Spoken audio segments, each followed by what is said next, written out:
ये वो कांग्रेसी हैं जो कहते हैं कि राम मंदिर के जगह पर सुलभ शौचालय बनवा दो, जनता के काम आएगा, मंदिर बनाकर क्या फायदा होगा। कांग्रेस सेवा दल के एक प्रवक्ता राजा राम, इन्होंने कहा था कि राम मंदिर में तो कोई फलाना भी करने नहीं जाएगा। फलाना का मतलब समझ रहे हैं? बोलते हुए शर्म आ रही है, मतलब वही 1 नंबर 2 नंबर करने भी कोई नहीं जाएगा।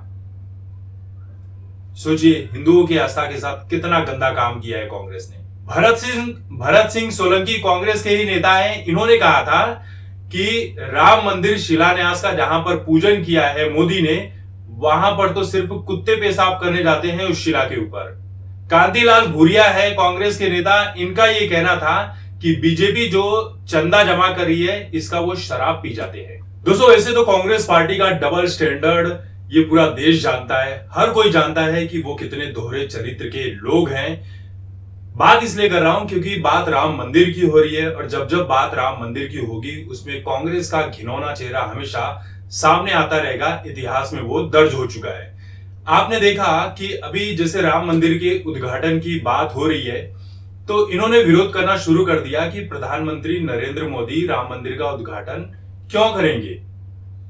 उद्घाटन तो राष्ट्रपति को करना चाहिए, और जबकि राष्ट्रपतियों की इस देश में कितनी इज्जत की है कांग्रेस ने वो भी आगे बताऊंगा। लेकिन उससे पहले सुन लीजिए, देखिए बीजेपी का तो पूरा हक बनता है क्योंकि बीजेपी ने ही राम मंदिर की लड़ाई लड़ी है, और अगर वो इसका अपने वोटों के लिए इस्तेमाल भी करती है तो कोई गलत बात नहीं है, क्योंकि राम मंदिर की लड़ाई बीजेपी ने लड़ी है, हिंदुत्व की लड़ाई बीजेपी ने लड़ी है, इसलिए पूरा हक है कि वो राम मंदिर का इस्तेमाल कर सकती है अपने वोट के लिए, इसमें कोई गलत काम नहीं है।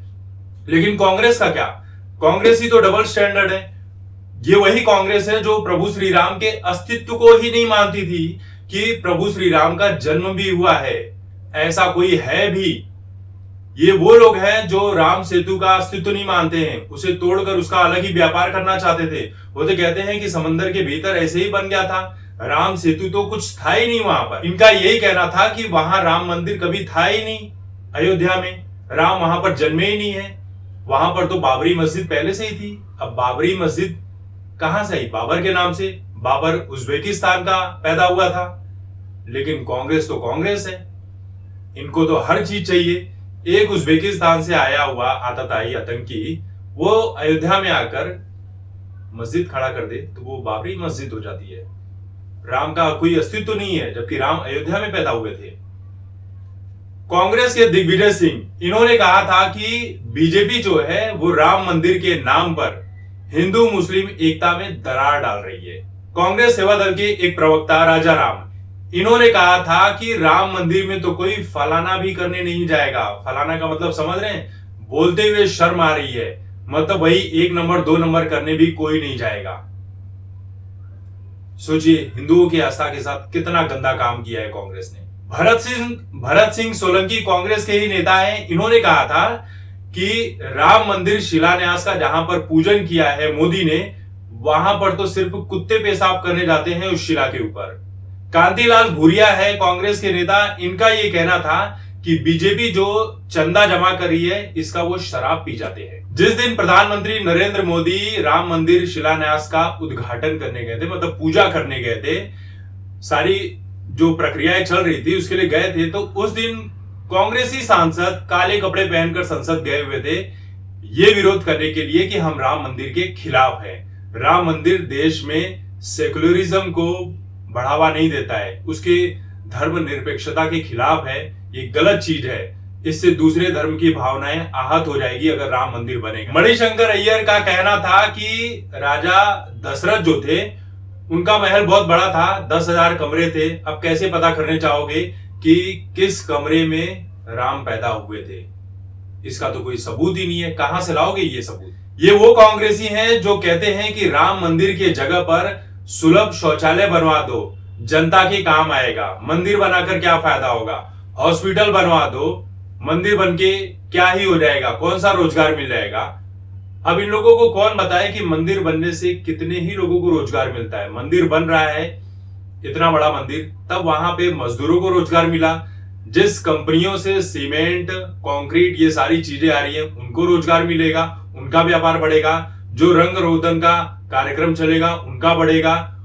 राम मंदिर में जो बगीचे बनाए जा रहे हैं उसके प्रांगण में, वहां पर जो माली होगा उसे काम मिलेगा।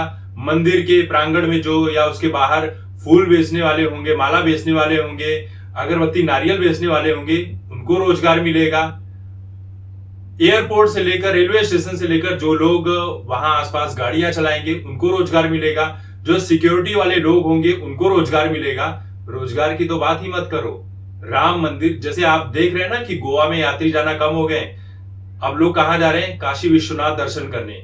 भीड़ लगी रहती है, कितने लोगों को रोजगार मिल रहा है। क्या कभी कांग्रेसियों ने यह सोचा था कि काशी विश्वनाथ मंदिर इतना बड़ा रूप ले सकता है टूरिस्टों के लिए?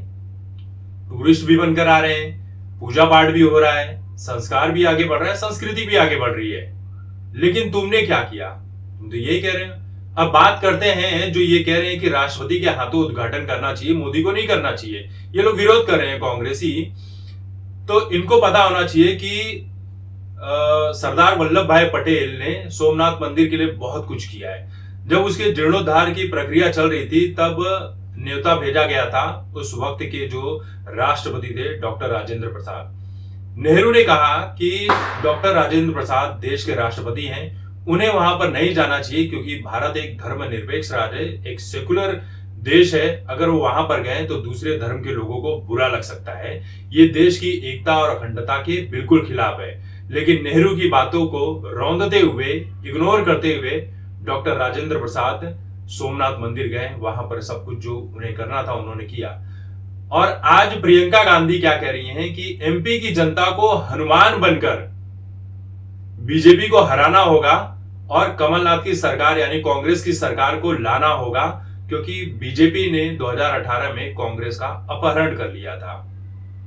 तो ये वो कांग्रेसी हैं जो राम मंदिर का अस्तित्व भी नहीं मानते थे, राम को ही नहीं मानते थे, राम जी हैं कि नहीं है वो भी नहीं मानते थे।